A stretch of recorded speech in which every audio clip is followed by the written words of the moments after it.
Hello dear students. तो हमारा जो चैप्टर चल रहा था क्लास 10th इकोनॉमिक्स का, वो चल रहा था चैप्टर नंबर 1 जिसका नाम है डेवलपमेंट। अभी तक हमारे 2 पार्ट ऑलरेडी कवर हो चुके हैं, जिनमें हमने देखा था कि डेवलपमेंट का मीनिंग कैसे सबके लिए अलग अलग होता है और कैसे इनकम के साथ साथ और भी काफ़ी फैक्टर्स होते हैं जो डेवलपमेंट में काउंट होते हैं, जिनके बेस पे हम डेवलपमेंट को मेज़र करते हैं। अगर आपने पहले 2 वीडियोस अभी तक नहीं देखे हैं, पहले आप उन्हें देख लीजिए, उनसे अच्छे से रिवाइज कर लीजिए, तभी ये वाला वीडियो सेशन, ये वाली क्लास आपके लिए हेल्पफुल रहेगी। तो अपने टॉपिक को हम कंटिन्यू करते हैं कि और कौन से ऐसे फैक्टर्स होते हैं जो डेवलपमेंट में काउंट होते हैं। देखिए, नेक्स्ट है पब्लिक फैसिलिटीज़। अब पब्लिक फैसिलिटीज से हमारा क्या मतलब है, पब्लिक फैसिलिटीज कैसे डेवलपमेंट में काउंट होती है, इस चीज को समझने की कोशिश करेंगे। पहले एक इंपॉर्टेंट चीज यहां पे लिखी हुई है, money in your pocket can not buy all the goods and services that you may need to live well. अगर आप एक अच्छी जिंदगी जीना चाहते हैं तो सिर्फ पैसा ही एक ऐसी चीज नहीं है जो हर चीज खरीद सके।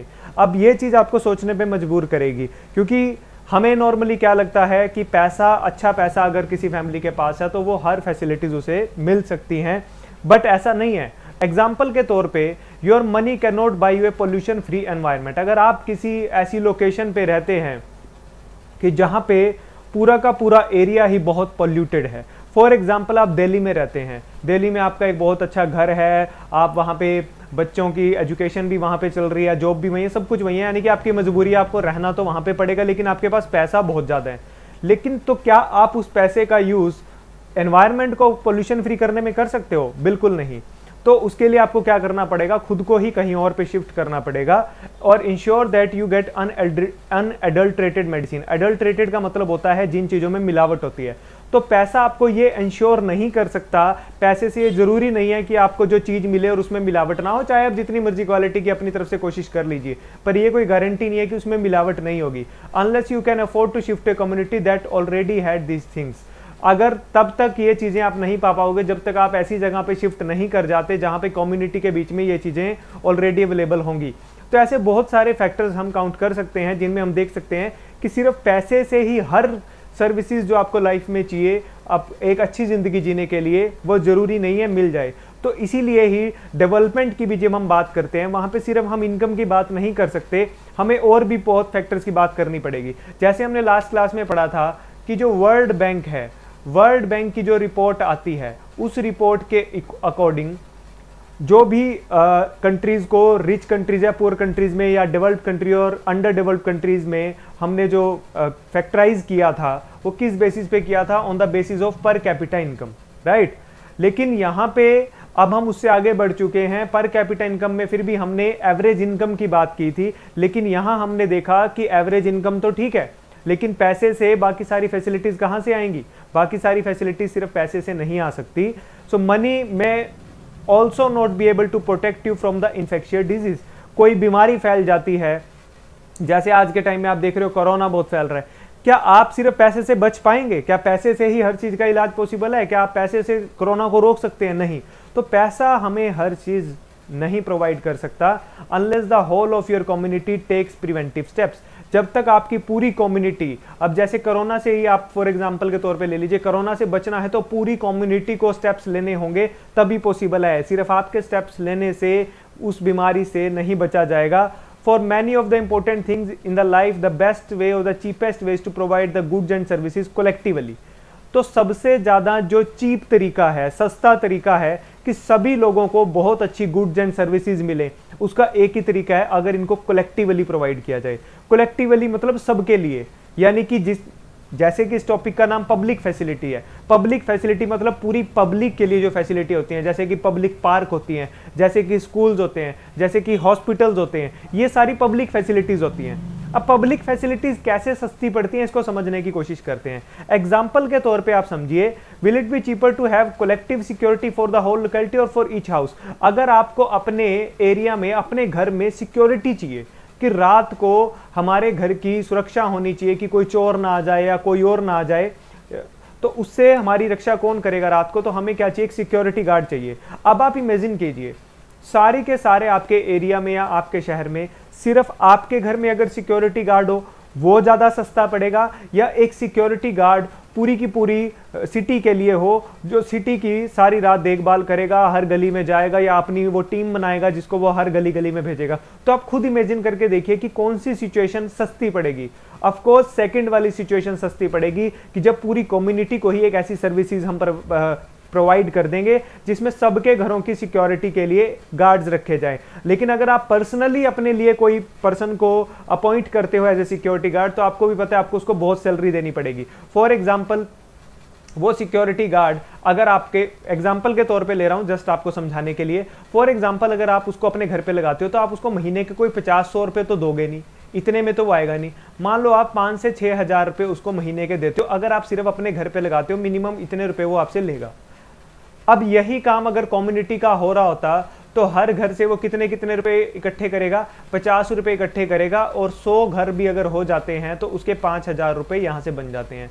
तो सिक्योरिटी उतनी ही प्रोवाइड की जा रही है आपको जितनी की पहले की जा रही थी। आपको क्या चाहिए था कि आपके एरिया में, आपके आसपास, आपके घर के आसपास सिक्योरिटी होनी चाहिए कि रात को कोई ऐसी एक्टिविटी ना हो पाए।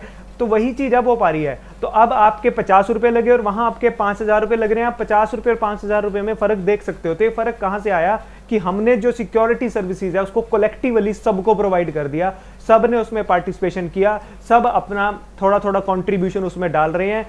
कमा वो तब भी 5,000 रहा था, अब भी 5,000 रहा है, लेकिन फर्क आप देख सकते हैं कि आपकी जेब पे कितना फर्क पड़ा उस चीज का, जो कि जमीन आसमान का फर्क पड़ा। सिमिलरली जब आप एजुकेशन की बात करते हैं, अगर ऐसा होता, आप इमेजिन कीजिए एक सिचुएशन कि पूरे एरिया में, मान लो आपके एरिया में, आपके गांव में या आपके शहर में 10,000 20,000 भी लोग रहते हैं। उन 10,000 20,000 लोगों में से सिर्फ आप अकेले ऐसे हो जो एजुकेशन लेना चाहते हो। अगर ऐसा होता तो आप क्या कहते अपने पेरेंट्स को, कहते कि भाई हमें तो पढ़ना है, लेकिन बाकी सारे 20,000 लोगों में से कोई नहीं पढ़ रहा। अगर बाकियों में से कोई नहीं पढ़ रहा तो ऑब्वियस सी बात है आपके एरिया में कोई स्कूल नहीं होगा, क्योंकि आप अकेले एक पर्सन को पढ़ाने के लिए तो कोई स्कूल बनाएगा नहीं। तो आप सर्च करोगे कि यहां से बाहर की सिटीज में, बाहर की कंट्रीज में कहां पे कौन से बढ़िया स्कूल है जहां मैं जाके पढ़ सकूं। लेकिन उसके बाद एक नया फैक्टर यह आ जाएगा कि वहां जाने के लिए आपका जो खर्चा आएगा, क्या वो एफोर्डेबल होगा, क्या आपके पेरेंट्स उस खर्चे को सहन कर पाएंगे। तो बेटर चीज क्या है, बेटर चीज यही है कि अगर आपके एरिया में एक पब्लिक स्कूल होता तो क्या होता कि सभी लोग वहां पे पढ़ने जाते, तो आपकी वो फीस जो अभी लाखों में पड़ती, अभी वो फीस कितने की पड़ेगी, सिर्फ कुछ आप कह सकते हो कि 500-600 रुपए। गवर्नमेंट स्कूल की तो फीस आज भी बहुत कम होती है, प्राइवेट स्कूलों की भी बात करें तब भी उतनी ज्यादा ना पड़ती, यानी कि आप इजीली अफोर्ड कर सकते हो। तो यहां भी हमने देखा एजुकेशन में भी कि कलेक्टिवली जब कोई चीज, कोई फैसिलिटीज मिलती है जिसको हम पब्लिक फैसिलिटी बोलते हैं, वो सबके लिए अफोर्डेबल होती है। और ये भी एक डेवलपमेंट का बहुत इंपॉर्टेंट फैक्टर है, बिकॉज जितनी पब्लिक फैसिलिटीज मिलेंगी उतने ज्यादा लोग उनका इस्तेमाल कर पाएंगे और उतनी ज्यादा डेवलपमेंट होगी। अगर पब्लिक फैसिलिटी नहीं होगी, जैसे कि आप अकेले स्कूल में पढ़ रहे हो, बाकी सारे लोग नहीं पढ़ रहे हैं, आप एजुकेटेड होकर अपनी लाइफ में सक्सेसफुल हो जाओगे, बट उनका क्या, वो तो बेचारे बेरोजगार रह जाएंगे, उनके पास ना कोई स्किल है, ना उन्होंने पढ़ाई की है, वो तो सारी जिंदगी ऐसी छोटे मोटे काम में बिता देंगे। तो यानी कि पब्लिक फैसिलिटीज का डायरेक्ट लिंक है डेवलपमेंट से। इसलिए डेवलपमेंट का टॉपिक इतना वास्ट है कि इसमें हमें हर फैक्टर देख के चलना है, सिर्फ इनकम देख के नहीं चलनी है। तो जो गवर्नमेंट स्कूल्स इंडिया में बने हैं, ये जो गवर्नमेंट स्कूल का जो फंडा है, ये भी यहीं से आया कि हमें सबको कलेक्टिवली सर्विसेज प्रोवाइड करनी है। इसलिए गवर्नमेंट स्कूल बनाए गए जहां पे बड़े सस्ते दर पर सबको एजुकेशन प्रोवाइड की जाती है। इसी तरह आपने ये भी देखा था कि केरला का जब हमने केस देखा था, उसको पंजाब से कंपेयर किया था, तो केरला में हमने देखा था इन्फेंट मोर्टेलिटी रेट क्या होता है। अगर आपको नहीं पता तो लास्ट वीडियो जरूर देखिए, वहां पे टर्म्स मैंने आपको एक्सप्लेन की थी। केरला में हमने देखा था कि इन्फेंट मोर्टेलिटी रेट बहुत कम है। इसका मतलब वहां पे हेल्थ एंड एजुकेशन फैसिलिटीज बहुत अच्छी हैं। अब ये फैसिलिटीज कैसे अच्छी हैं, कोई एक पर्सन को नहीं दी जा रही, कलेक्टिवली पूरी स्टेट के सभी लोगों को दी जा रही है, इसलिए वहां पे इन्फेंट मोर्टेलिटी रेट बहुत कम है। तो इसी तरह ही हमने देखा कि पब्लिक फैसिलिटीज का डेवलपमेंट में बहुत इंपॉर्टेंट रोल होता है। नेक्स्ट हम अदर फैक्टर्स की बात करते हैं कि और कैसे हम कैलकुलेट करते हैं डेवलपमेंट को। एक डेवलपमेंट रिपोर्ट आती है जिसको बोला जाता है ह्यूमन डेवलपमेंट रिपोर्ट, जो कि बहुत इंपॉर्टेंट है, इसके ऊपर क्वेश्चन जरूर आएगा। Over the past decade or so, health and education indicators have come to be widely used along with the income. देखो अभी मैं दोबारा आपको बता रहा हूं कि जब वर्ल्ड बैंक ने डेवलपमेंट रिपोर्ट दी थी, उन्होंने सिर्फ एवरेज इनकम के बेस पे दी थी, जिसको पर कैपिटा इनकम बोलते हैं। लेकिन पिछले 10-20 सालों में क्या हुआ है, इनकम के साथ साथ हेल्थ एंड एजुकेशन जैसे फैक्टर्स को भी ह्यूमन डेवलपमेंट में काउंट किया जा रहा है। इसलिए जो नई रिपोर्ट बन के आ रही है ह्यूमन डेवलपमेंट रिपोर्ट, उसमें इनकम के साथ साथ हेल्थ भी काउंट हो रहा है, एजुकेशन भी काउंट हो रहा है, तो इस तरह के और भी कई फैक्टर्स इसमें काउंट हो रहे हैं। तो ये जो ह्यूमन डेवलपमेंट रिपोर्ट है, जैसे वो वर्ल्ड बैंक देता है, लास्ट क्लास में लास्ट वीडियो लेक्चर में मैंने आपको कहा था कि वर्ल्ड बैंक के ऊपर आपने मेरे को असाइनमेंट भेजनी है। काफ़ी लोगों ने भेजी है, काफ़ियों ने अभी भी नहीं भेजी, आप मेरे को सेंड कीजिए कि वर्ल्ड बैंक का हेडक्वार्टर कहाँ है, कब बना था, कौन सी रिपोर्ट देता है, कब देता है, इंडिया का उसमें क्या रोल है। ये सारे क्वेश्चंस, बेसिक क्वेश्चंस 4 या 5 लाइंस के, ज़्यादा डिटेल में नहीं जाना, आपको पूरी असाइनमेंट नहीं बनानी, सिर्फ 4 या 5 मेन पॉइंट्स वर्ल्ड बैंक के बारे में मेरे को सेंड करने हैं। सिमिलरली आज का एक और असाइनमेंट आपका है यूएनडीपी, जिसको बोलते हैं यूनाइटेड नेशन डेवलपमेंट प्रोग्राम।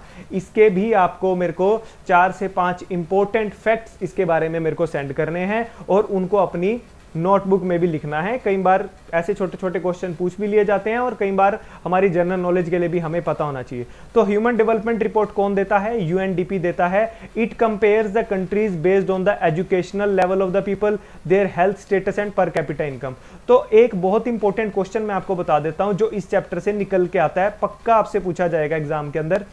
वो कहेंगे कि जो वर्ल्ड बैंक रिपोर्ट देता है और एक जो यूएनडीपी रिपोर्ट देता है, इनके बीच में डिफरेंसेस बताओ। इस डिफरेंसेस का क्वेश्चन बहुत बार देखा गया है। ये आप क्वेश्चन के जब क्वेश्चन आंसर करोगे इस चैप्टर के, वहां भी आपको देखने को मिलेगा आपकी बुक के अंदर, जिस भी बुक को आप फॉलो करते हो। तो वर्ल्ड बैंक और यूएनडीपी के बीच में डिफरेंस पूछ लिया जाता है। तो एक डिफरेंस तो आपको पता चल ही गया होगा कि वर्ल्ड बैंक सिर्फ पर कैपिटा इनकम के बेस पे कंट्रीज को डिसाइड करता है, कंपेयर करता है, और यूएनडीपी जो है वो इनकम के साथ साथ, पर कैपिटा इनकम के साथ साथ एजुकेशन और हेल्थ को भी लेकर चलता है। तो एक फैक्ट्स तो आपको पता चल गया। बाकी जब आप क्वेश्चन आंसर करोगे तो आपको काफी फैक्ट्स मिलेंगे। तो ये इंपॉर्टेंट क्वेश्चन अपने दिमाग में रखना, ये एग्जाम में पूछा जा सकता है। जैसे कि यहाँ पे एक टेबल आपकी एनसीईआरटी बुक में दिया गया है, जिसमें काफी सारे अलग फैक्टर्स को लेके भी काफी सारी कंट्रीज को कंपेयर किया गया है। ये 2004 का है, मे बी आपकी बुक अगर लेटेस्ट हो तो आपको उसमें लेटेस्ट टेबल मिल जाएगा। ये सिर्फ समझने के लिए मैंने यहाँ पे डाला है। तो HDI ह्यूमन डेवलपमेंट इंडेक्स को बोल देते हैं, जो ह्यूमन डेवलपमेंट रिपोर्ट के द्वारा दिया जाता है, जिसमें टोटल 177 कंट्री में से सबको रैंक दिए जाते हैं। तो 2004 में अगर आप देखो तो इंडिया को 126 रैंक मिला हुआ है। इसमें कुछ फैक्टर दिए गए हैं। देखो, एक तो पर कैपिटा इनकम दी गई है जो कि आपको पहले ही पता है। एक और नया फैक्टर दिया गया है, यहाँ से शॉर्ट क्वेश्चन निकल के आएगा आपके लिए कि लाइफ एक्सपेक्टेंसी एट बर्थ, इसका क्या मतलब है? तो सेकंड पॉइंट आप पढ़ सकते हैं, it denotes as the name suggest average expected length of life of a person at the time of birth. Life expectancy, expectancy क्या होता है? जब हम किसी चीज को एक्सपेक्ट करते हैं। तो इस टर्म का मतलब क्या है कि हम कैसे कैलकुलेट करते हैं लाइफ एक्सपेक्टेंसी एट बर्थ को, कि जब कोई व्यक्ति पैदा होता है तो काफी सारे फैक्टर्स को हम लेके चलते हैं, environmental factor, health factor, education factor, सब चीजें हम काउंट करके चलते हैं और हम एक एवरेज लाइफ को एक्सपेक्ट करते हैं कि यार इतनी लाइफ तो, अगर कोई पर्सन अभी पैदा हुआ है इतनी लाइफ तक तो वो जिएगा। तो इसी तरह लाइफ एक्सपेक्टेंसी आप बर्थ की बात करो, 2004 में जब काउंट की गई थी, इंडिया में सिर्फ 64 ईयर्स आई थी लाइफ एक्सपेक्टेंसी एट बर्थ, यानी कि एवरेज लाइफ 64 साल तक है कि वो पर्सन जिएगा। लेकिन वहां श्रीलंका की देखो तो 74 ईयर्स है। नेक्स्ट है gross enrolment ratio. Last class में मैंने आपको बताया था, अगर आपको याद हो, नेट अटेंडेंस रेशो। वो सारे टॉपिक अगर आपको याद हैं तो बहुत अच्छी बात है, नहीं है तो लास्ट वीडियो में से सभी को रिवाइज कीजिए। नेट अटेंडेंस रेशो मैंने लास्ट क्लास में कवर करवाया था। यहाँ एक और आया है ग्रॉस एनरोलमेंट रेशो। अब ग्रॉस एनरोलमेंट रेशो का क्या मतलब है? यहाँ पे एनरोलमेंट रेशो की बात हो रही है कि कितने लोग हैं जो एनरोल करवा रहे हैं स्कूलों में, यानी कि प्राइमरी स्कूल्स में, सेकेंडरी स्कूल्स में and higher education beyond the secondary school. तो कितने ऐसे टोटल लोग हैं, हम उनको काउंट करते हैं जिनके एडमिशंस हुए हैं प्राइमरी स्कूल में, सेकेंडरी स्कूल में और सेकेंडरी स्कूल से हायर एजुकेशन में, उन सभी को हम काउंट करते हैं। तो वो हो जाती है ग्रॉस एनरोलमेंट रेशो। उसके बाद हमारी आती है पर कैपिटा इनकम, जो कि आपको ऑलरेडी मैं बता चुका हूं। तो इसके बेस पे ह्यूमन डेवलपमेंट इंडेक्स निकाले जाते हैं। यहाँ पे कुछ कंट्रीज को उसके बेस पे कंपेयर किया गया है। अब इससे हमें क्या पता चल रहा है? So it is very clear that what is important in development is what is happening to the citizens of a country. तो आपने देखा कि कहीं हम एजुकेशन की बात लेके चल रहे हैं, कहीं हम हेल्थ की लेके चल रहे हैं, इससे हमें ये पता चल रहा है कि जब हमने डेवलपमेंट की बात की है तो बेसिकली सिटीजन्स की कंडीशन को देख के कि सिटीजन्स के साथ क्या हो रहा है कंट्री में, उसी को देख के हम अंदाजा लगा सकते हैं कि वहाँ की डेवलपमेंट कैसी है। अगर सिटीजन्स बहुत प्रॉस्परस हैं, अगर उनके बहुत एजुकेशन फैसिलिटीज अच्छी हैं, इकोनॉमी अच्छी है, सभी एक हैप्पीली लाइफ जी पा रहे हैं, तो इसका मतलब वो कंट्री बहुत डेवलप्ड कंट्री में ही काउंट होगी। It is the people, their health, their well being that is most important. So जब हम डेवलपमेंट की बात करते हैं, सबसे ज़्यादा इंपॉर्टेंट चीज़ क्या है कि उस कंट्री के जो लोग हैं उनकी हेल्थ, उनका वेल बीइंग, सब कुछ अगर प्रॉपर है तो इसका मतलब वो कंट्री डेवलप्ड है। तो ये चीज़ें जो निकल के आई, ये कब निकल के आई? जब यूएनडीपी ने ह्यूमन डेवलपमेंट रिपोर्ट को देना स्टार्ट किया। ये कब से स्टार्ट किया था? यूएनडीपी का हेडक्वार्टर कहाँ पे है? इन सारे क्वेश्चंस को आंसर आप मेरे को दोगे, सेंड करोगे, ठीक है। नेक्स्ट हम बढ़ते हैं, और कौन से फैक्टर्स हो सकते हैं। एक और फैक्टर, अभी जैसे हमने बात की हेल्थ की, तो हेल्थ हमें कैसे पता चलेगा कि किसी की हेल्थ बढ़िया है या नहीं? एक तो हम ये काउंट कर सकते हैं कि कितने ऐसे पेशेंट्स हैं जो हॉस्पिटल्स में पर डे जाते हैं, कितनी एज है, क्या क्या फैक्टर्स है। एक और चीज़ हम काउंट कर सकते हैं, ये आप लोग भी क्लास खत्म होने के बाद काउंट करके देखिएगा, इसको बोलते हैं बीएमआई। बट एक चीज याद रखिएगा, ये चिल्ड्रंस के लिए नहीं है, ग्रोइंग चिल्ड्रंस के लिए नहीं है। तो अगर आप 10th क्लास के स्टूडेंट्स हो तो आपके लिए तो डेफिनेटली नहीं है, क्योंकि अभी आप ग्रो कर रहे हो। आपकी फैमिली में जितने लोग होंगे जो 18 प्लस होंगे, 20 प्लस होंगे, आपके पेरेंट्स होंगे, आपके ब्रदर सिस्टर होंगे, उनके लिए आप ये चीज़ काउंट करके देखना कि बॉडी मास इंडेक्स उनका कितना है। इससे हमें ये पता चलता है कि कोई अंडर नरिश तो नहीं है, किसी को जो नरिशमेंट मिलना चाहिए, जो पालन पोषण जिसका होना चाहिए प्रॉपर तरीके से, वो हुआ भी है या नहीं। So adults are under nourished is to calculate what nutrition scientist call body mass index. Scientist ने जो एक टर्म दिया है उसको बोलते हैं बॉडी मास इंडेक्स। इसको कैलकुलेट करना बहुत ईजी होता है। कैसे कैलकुलेट करना है? आपको उस पर्सन का वेट निकालना है किलोग्राम में, तो किलोग्राम में वेट हमने निकाल दिया, उसके बाद हमने उसको डिवाइड कर दिया उनकी जो हाइट है उससे। लेकिन हाइट किस में होनी चाहिए? मीटर्स में होनी चाहिए। तो उनकी हाइट को मीटर में कैलकुलेट करो, उसका स्क्वायर कर दो और उससे डिवाइड कर दो, तो ये आप इजीली कैलकुलेट कर सकते हैं बॉडी मास इंडेक्स। अब ये कितना आना चाहिए? अगर आपका आंसर आया है 18.5 से कम, तो आपको उससे पता चल जाएगा कि जो व्यक्ति है वो अंडर नरिश्ड है, उसकी नरिशमेंट प्रॉपर नहीं हुई है। अगर बीएमआई 25 से ज़्यादा आ जाता है तो इसका मतलब वो पर्सन ओवरवेट है। तो इससे आपको ये पता चला कि एक सही रेंज क्या होनी चाहिए, 8.5 से 25 के बीच में होनी चाहिए। तो आज आप लोग ये चेक कीजिएगा, ये आपकी टास्क है, अपने घर पे सभी लोगों का चेक करके देखिएगा कि अगर 18.5 से 25 के बीच में उनका बीएमआई आ रहा है, इसका मतलब वो उनकी हेल्थ वगैरह के पॉइंट ऑफ व्यू से देखा जाए तो वो बिल्कुल सही है। नेक्स्ट बात करते हैं और कौन कौन से इंपॉर्टेंट फैक्टर्स हो सकते हैं डेवलपमेंट में। देखो, हमने अभी तक डेवलपमेंट की बात की है। डेवलपमेंट में कई चीजें आ जाती हैं। डेवलपमेंट में आ जाता है कि इंडस्ट्रीज की डेवलपमेंट करना, क्योंकि इंडस्ट्रीज की डेवलपमेंट होगी तो कितने सारे वर्कर्स को काम मिलेगा, पैसा जनरेट होगा, सामान जो बनेगा, जो प्रोडक्शन होगी, उसको बाहर की कंट्रीज में भी बेचा जाएगा। लेकिन डेवलपमेंट में हमें सस्टेनेबिलिटी ऑफ डेवलपमेंट को नहीं भूलना। अब ये ज्योग्राफी में भी आपने टर्म पढ़ी होगी, सस्टेनेबिलिटी ऑफ डेवलपमेंट किसको बोलते हैं। देखो, सस्टेनेबल डेवलपमेंट का मतलब होता है कि development without damaging the environment. Development without damaging the environment, ये एक डेफिनेशन है सस्टेनेबिलिटी ऑफ डेवलपमेंट की। डेवलपमेंट तो करो लेकिन एनवायरनमेंट डैमेज नहीं होना चाहिए। दूसरी चीज, डेवलपमेंट तो करो पर इस अकॉर्डिंग करो कि फ्यूचर जनरेशन भी उन रिसोर्सेज का फायदा उठा सके जिनका आप फायदा उठा रहे हो। फॉर एग्जांपल, आज आपने ऐसी डेवलपमेंट कर दी कि जिसमें पानी बहुत यूटिलाइज हो रहा है। अब आपको पता है पानी भी एक लिमिटेड रिसोर्स है हमारे पास। फ्रेश वाटर जिसको हम पी के अपनी जिंदगी का गुजारा कर सकते हैं, वो उसका हमारे पास लिमिटेड स्टॉक है बहुत। अगर वो खत्म हो गया तो लाइफ खत्म हो जाएगी, लाइफ सर्वाइव आप नहीं कर पाओगे। तो अगर हम ऐसी डेवलपमेंट करते हैं कि आज के टाइम में उस पानी को यूज करके हम बहुत सारी चीजें डेवलप कर दें, उसी पानी से इलेक्ट्रिसिटी जनरेट करना शुरू कर दें, तो वो पानी कभी ना कभी खत्म हो जाएगा। तो डेवलपमेंट ऐसी नहीं होनी चाहिए जो फ्यूचर जनरेशंस के लिए प्रॉब्लम खड़ी कर दे, उसी को ही सस्टेनेबल डेवलपमेंट बोलेंगे। तो दो डेफिनेशन मैंने आपको बता दी, ये बहुत इंपॉर्टेंट है, ये एग्जाम में पूछी जाती हैं। So whichever way we define the development, suppose the present that a particular country is quite developed. तो किसी भी वे में जब हम डेवलपमेंट को एक्सप्लेन करते हैं कि कोई कंट्री डेवलप्ड है या नहीं है, तो ये डेवलपमेंट जो है इसकी खासियत ये होनी चाहिए कि ये डेवलपमेंट फ्यूचर जनरेशन के लिए भी मेंटेन रहनी चाहिए। ये नहीं कि आज तो डेवलपमेंट है और कल सब कुछ खत्म हो जाए। सो सबसे ज़्यादा डिज़ायरेबल स्पेशली आज की 20वीं सेंचुरी में ये है कि हमें चाहिए कि जो डेवलपमेंट है, ये 20वीं शताब्दी से स्टार्ट हुआ था, 21वीं शताब्दी का इंपॉर्टेंट टॉपिक यही है कि सस्टेनेबिलिटी ऑफ डेवलपमेंट हो। जब भी वर्ल्ड की जितनी बड़ी बड़ी लीडर्स की मीटिंग होती है वहाँ पे ये टॉपिक जरूर चलता है कि सस्टेनेबल डेवलपमेंट के गोल को हम कैसे अचीव कर पाएं। इंडिया में भी ये गोल को अचीव करने के टारगेट्स ले लेके सभी कंट्रीज इस तरफ बढ़ रही हैं। सो second half of the 20th century, a number of scientists have been warning that the present type and level of development are not sustainable. काफ़ी बार साइंटिस्ट काफ़ी समय से हमें वार्न कर रहे हैं कि जिस लेवल की डेवलपमेंट आप कर रहे हो वो फ्यूचर के लिए सही नहीं है, सस्टेनेबल नहीं है। इसलिए आज ही वक्त है कि इन चीज़ों पर विचार किया जाए। फॉर एग्जाम्पल ग्राउंड वाटर के एग्जाम्पल से हम सस्टेनेबिलिटी को समझने की कोशिश करते हैं। Ground water is an example of renewable resource. Renewable वो होते हैं जो रिसाइकल होकर दोबारा यूज किए जा सकते हैं, जो दोबारा जनरेट हो सकते हैं। अब ग्राउंड वाटर एक रीन्यूएबल रिसोर्स है। These resources are replenished by nature as in the case of crops and plants. अब इन रिसोर्सेज को हम बहुत ज़्यादा क्वांटिटी में यूज़ कर रहे हैं, अपने घर में यूज़ कर रहे हैं, इंडस्ट्री में यूज़ कर रहे हैं। At the same time plants वगैरह लगाने में, एग्रीकल्चर में बहुत बड़ी क्वांटिटी में हम इस पानी को यूज़ कर रहे हैं।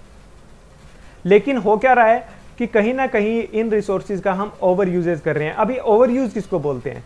अगर हम ग्राउंड वाटर की बात करें, if we use more than what is being replenished by rain. अब देखो, हमें हमारे पानी का जो मेन रिसोर्स है हमें कहाँ से मिलता है? हमें रेन से मिलता है। हमारे देश में मानसून आता है जो हमें पानी देता है। मेन रिसोर्स हमारे पास मानसून है जो हमारे, जिससे हम पानी, पीने का पानी हमें मिलता है, एग्रीकल्चर का पानी हमें मिलता है। लेकिन जितना पानी हमें मानसून से मिलता है उस पानी से जिस दिन हम ज़्यादा यूज़ करना शुरू कर दें तो इसका मतलब क्या होगा? अब हम रिसोर्सेज को ओवर यूज़ कर रहे हैं और कहीं ना कहीं फ्यूचर में बहुत बड़ी तकलीफ झेलनी पड़ेगी फ्यूचर जनरेशन्स को। तो सस्टेनेबिलिटी ऑफ डेवलपमेंट का गोल यही होता है कि रिसोर्सेज का देखभाल से यूज़ किया जाए, डेवलपमेंट ऐसी हो जो एनवायरनमेंट को डैमेज ना करे और फ्यूचर जनरेशन के लिए प्रॉब्लम ना खड़ी करे। तो सस्टेनेबिलिटी ऑफ डेवलपमेंट आज का इंपॉर्टेंट टॉपिक है। अब दूसरी बात, अभी तो हमने रीन्यूएबल रिसोर्स की बात की, नॉन रीन्यूएबल रिसोर्सेज में भी ये चीज़ अप्लाई होती है, क्योंकि नॉन रीन्यूएबल रिसोर्सेज तो वो रिसोर्सेज होते हैं जो जिनको बनने में लाखों साल लग जाते हैं। फॉर एग्जाम्पल, आपका जो पेट्रोलियम है, कोल है, इनको बनने में लाखों वर्ष लगते हैं और अगर आप इनको आज खत्म कर देते हो तो फ्यूचर जनरेशन्स के लिए तो ये होंगे ही नहीं।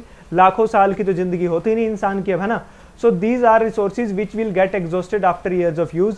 We have a fix stock on earth. हमारे पास बहुत ही फिक्स स्टॉक है। अगर हम बात करें नॉन रीन्यूएबल रिसोर्सेज की, चाहे हम कई तरह की डिस्कवरीज आज कर रहे हैं, लेकिन जितनी भी हम डिस्कवरीज कर रहे हैं, जितना भी स्टॉक ऐड कर रहे हैं, वो भी एक दिन क्या हो जाएगा? खत्म हो जाएगा। तो नॉन रीन्यूएबल रिसोर्सेज को कभी ना कभी खत्म तो होना ही है, इसलिए हमें उनका बड़े सही तरीके से ही इस्तेमाल करना चाहिए।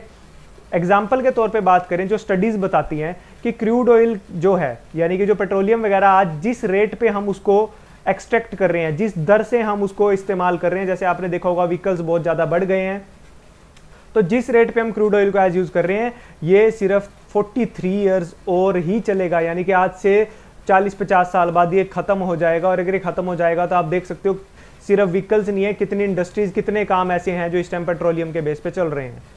और दूसरी चीज, अगर हम वर्ल्ड की बात करें, different countries face different situations. Country like India depend on importing oil from abroad because they do not have enough stocks on their own. अब आपको पता है कि हमारे देश के पास पेट्रोलियम का बहुत ज़्यादा स्टॉक नहीं है, हम ये बाहर से इंपोर्ट करते हैं। अब बाहर से जब हम इंपोर्ट करते हैं तो जैसे ही इनका स्टॉक में ज़रा सी भी कमी आती है, इसके प्राइस बढ़ जाते हैं। क्योंकि प्राइस बढ़ जाते हैं, डिमांड बढ़ जाती है तो प्राइस बढ़ जाते हैं, और जब प्राइस बढ़ जाते हैं तो इस प्राइस का बहुत बुरा असर आम जनता पे पड़ता है। और आपने इसका एग्जाम्पल आजकल देखा भी होगा कि इस टाइम पेट्रोल के प्राइस जो है बहुत ही हाई हैं और आम लोगों को बहुत ज़्यादा डिफिकल्ट सिचुएशन फेस करनी पड़ रही है। तो डेवलपमेंट के चैप्टर में हमने बेसिकली जो सबसे इंपॉर्टेंट टर्म समझी है वो समझी है sustainability of development. It is comparatively a new area of knowledge in which scientist, economist, philosopher and other social scientist are working together. ये एक ऐसा टॉपिक है, सभी के सभी साइंटिस्ट हो गए, अर्थशास्त्री हो गए, फिलोसफर्स हो गए, या जितने भी समाज से भी लोग हो गए, जितने भी साइंटिस्ट हो गए, सब इसके ऊपर लगातार स्टडी करने में लगे हुए हैं कि कैसे सस्टेनेबिलिटी ऑफ डेवलपमेंट को अचीव किया जा सकता है। तो हमने डेवलपमेंट के चैप्टर में देखा कि डेवलपमेंट कोई एक छोटा सा वर्ड नहीं है जिसको एक्सप्लेन किया जाए। इस वर्ड को एक्सप्लेन करने के लिए बहुत से फैक्टर्स को साथ लेके चलना पड़ता है, चाहे वो इनकम हो, चाहे वो हेल्थ हो, चाहे वो एजुकेशन हो, पब्लिक फैसिलिटीज़ हो, सस्टेनेबिलिटी हो, कई चीज़ों को साथ लेके चला जाता है। So at all times as a member of the society and as individual we need to ask where we want to go, क्योंकि डेवलपमेंट का जो टॉपिक है, जो क्वेश्चन है, ये पेरेनियल है। पेरेनियल किसको बोलते हैं? सदाबहार है। ये हमेशा से चलता आया और हमेशा चलता रहेगा। हमारे जो पहले लोग थे, हमारी जो प्रीवियस जनरेशन्स थी, उन्होंने इस टॉपिक पे चर्चा की है, अब हम कर रहे हैं, आने वाली जनरेशन भी करती रहेंगी। ये टॉपिक सदाबहार है, ये चलता रहेगा। वक्त के अकॉर्डिंग डेवलपमेंट की जो डेफिनेशन है वो बदलती रहेगी। सो डेवलपमेंट बेसिकली क्या है कि सभी लोग क्या बनना चाहते हैं, उनके क्या गोल हैं, तो उसके बेस पे डेवलपमेंट के सभी के अपने अपने गोल्स होते हैं। और इसी तरह ये डिबेट पहले भी चलती थी, आज भी चलती है और हमेशा चलती रहेगी। तो ये था आपका चैप्टर डेवलपमेंट, जिसमें काफ़ी सारी चीज़ें आपको बताई गई डेवलपमेंट और विकास के बारे में। आई होप कि मैं अच्छे से एक्सप्लेन कर पाया हूँगा और आपको अच्छे से चैप्टर समझ आया होगा। अगर आपको लगता है कि मेरे वीडियोस हेल्पफुल हैं, मेरी क्लासेस हेल्पफुल हैं, आप अच्छे से टॉपिक को समझ पा रहे हो, तो कमेंट सेक्शन में ज़रूर बताया करो। तो मिलते हैं आपसे फिर नेक्स्ट क्लास में। ये चैप्टर आपका ख़त्म हो चुका है, इसको अच्छे से रिवाइज़ कीजिए, इसके क्वेश्चन आंसर कवर कीजिए। कोई डाउट हो तो मेरे से आप पूछ सकते हैं। सो मिलते हैं आपसे फिर नेक्स्ट क्लास में। Thank you so much everyone.